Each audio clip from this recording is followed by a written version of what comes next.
This is exciting to me because I think that we expect this of students, that we expect them to be able to do this automatically, but we don't teach it to them explicitly. And so now what happened here in this classroom is evidence that if we give them the tools, they can actually do it, and they can do it as well or better than we can. They rocked it. They really were able to do the self and peer assessment in meaningful ways and to learn from themselves and each other. The teachers were focused less on teaching than on facilitating learning, and the students stepped into that role comfortably and gladly.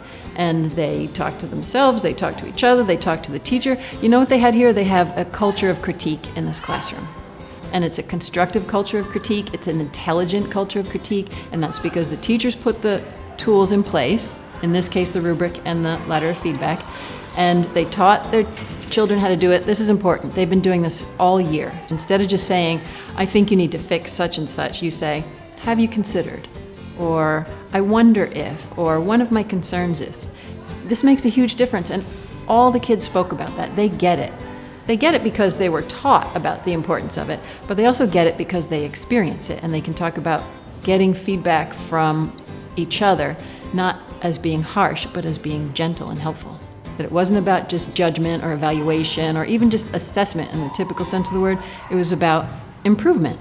We've talked already about the role of a constructive critique, a protocol, the ladder of feedback, or whatever, 2 stars and a wish, any kind of constructive protocol for peer feedback.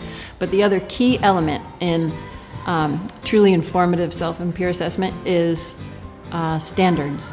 And that can be in the form of criteria checklists or rubrics or whatever. I don't care how you communicate your standards to your students, but if they are grounded in the discipline, then students and teachers themselves know what the learning targets are, and they can all aim towards them. But without a really clear picture of what those goals are, all the lovely protocols in the world, no matter how constructive, no matter how gentle, aren't going to do anybody any good because we don't know what we're talking about.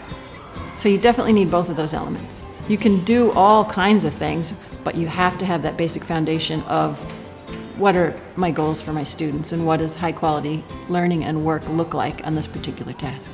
I know from talking to them that a lot of teachers are very skeptical about self and peer assessment.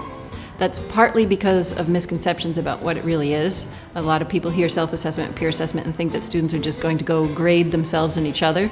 And of course, they'll give themselves A's, they'll stroke their friends and they'll bash their enemies. That's absolutely true if what you do is ask them to grade themselves. But that's not what we're asking them to do. We're asking them to give each other and themselves feedback based on standards of quality. Completely different animals, and you get completely different behaviors if you ask them to grade themselves versus give themselves feedback. So the most important thing, if you're curious about this at all, is to keep in mind that this self and peer assessment is really about feedback. The point is actually to get them to revise and improve and deepen their learning and raise achievement. So why would you ask them to grade themselves? I don't. They have a beautiful community of learning in here, and there's mutual trust and respect. Do you have to have that to start self and peer assessment? No. You can get it through peer and self-assessment. It takes courage, I think, for teachers who aren't sure that their students will treat each other well or even treat their teacher well. Start with a piece of your curriculum with which you have confidence, and then define your learning targets, create standards, create assignments, that you have some comfort with, and then dive in with the self and peer assessment. I have never met a teacher who didn't make a genuine commitment to trying self and peer assessment and then regretted it. They all love it.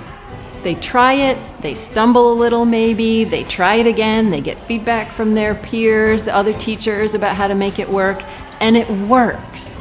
That's what I want people to know, that there are all kinds of ways that it can fail, but there are far more ways that it can succeed, and students can actually do this and benefit a lot from it. It's fun to be with a bunch of students who are academically, intellectually engaged. That's a blast.